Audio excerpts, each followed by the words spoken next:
Interim relief for T-Nagar shop owners. The Supreme Court permits desealing of 26 shops in the run-up to Pongal. Asks the Madras High Court to give its verdict in the case. A 25-year-old woman from Andhra Pradesh who had come to Chennai for treatment is murdered in Mogaper. The cops suspect an unidentified man who used to frequent her place. The DMK to hold its General Council meet on the 3rd of February. Will Kanimozhi's elevation be on the agenda? The big political question would be whether the DMK's General Council would reward DMK's Rajya Sabha MP, MK Kanimozhi, by giving her some kind of elevation.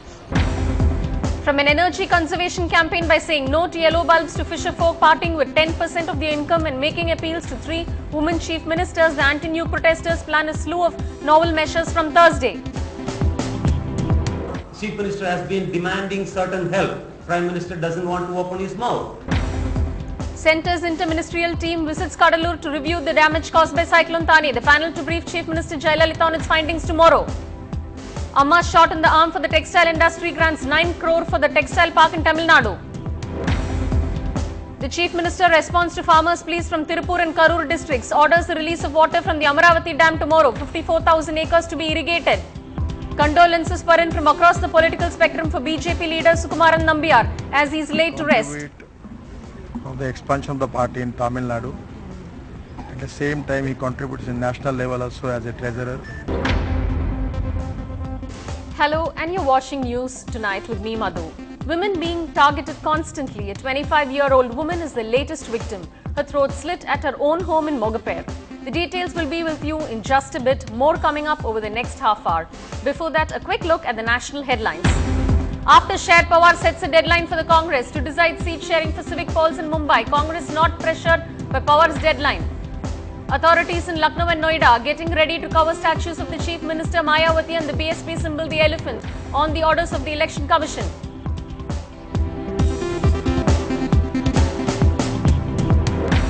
The Supreme Court says Rajesh Talwar will remain on bail but has to appear before the trial court on February 4.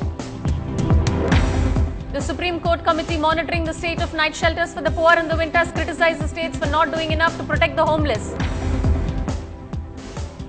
The Kangra Valley, Himachal Pradesh experiences the heaviest snowfall in decades. The Srinagar-Jammu highway remains blocked, but power situation improves slightly.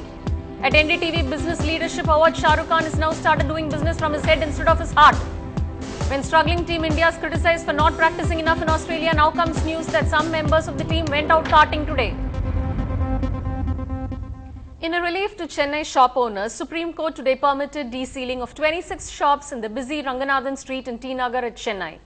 These shops were sealed by the corporation due to violations. Shop owners approached court seeking desealing due to Pongal sales. Supreme Court ordered desealing and asked the High Court to decide the case.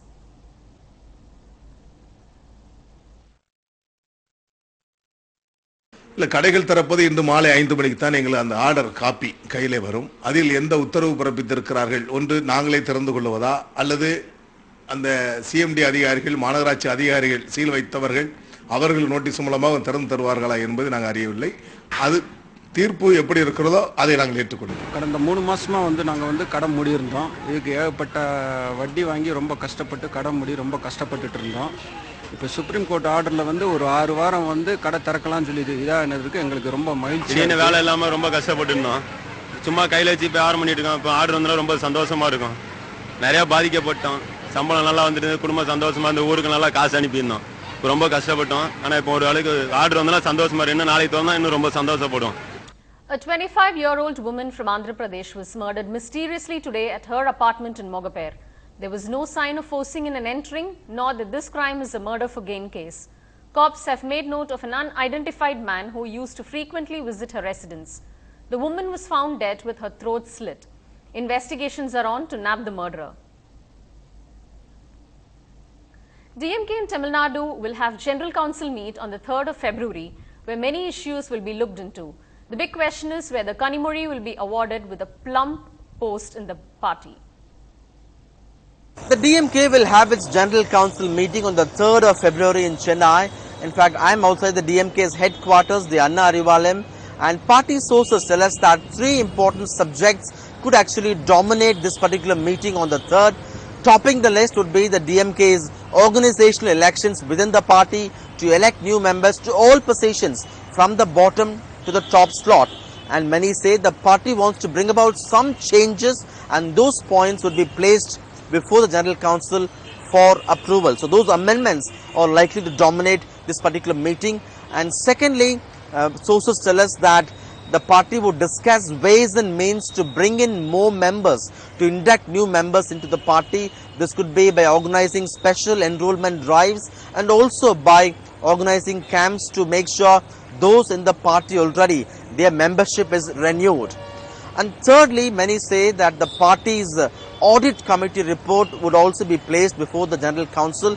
This would give a clear picture about the overall expenses of the party over the last financial year, and this would be placed before the General Council for its approval.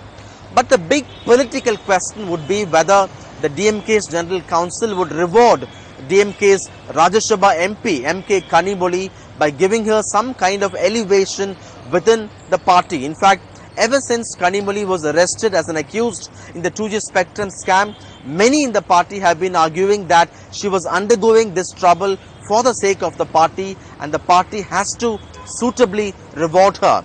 And the day the courts granted bail for Kanimoli, Karunanidhi, her father, had clarified that this is something he cannot take a call on individually, but the party has to decide. So the big question would be whether the General Council would elevate Kanimoli's position within the party, and all political analysts will be keenly watching every development on that day.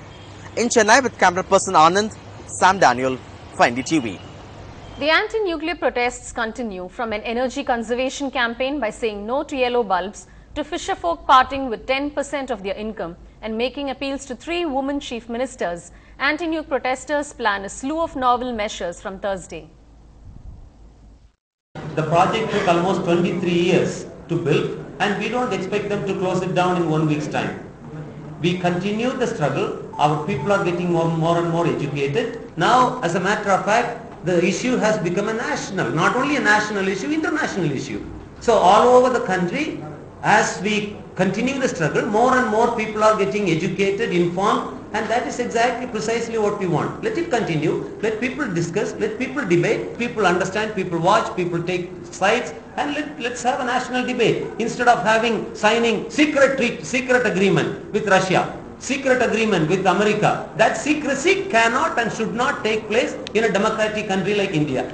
Chief Minister has been demanding certain help. Prime Minister doesn't want to open his mouth. Now the Thane cyclone relief, he doesn't say a word.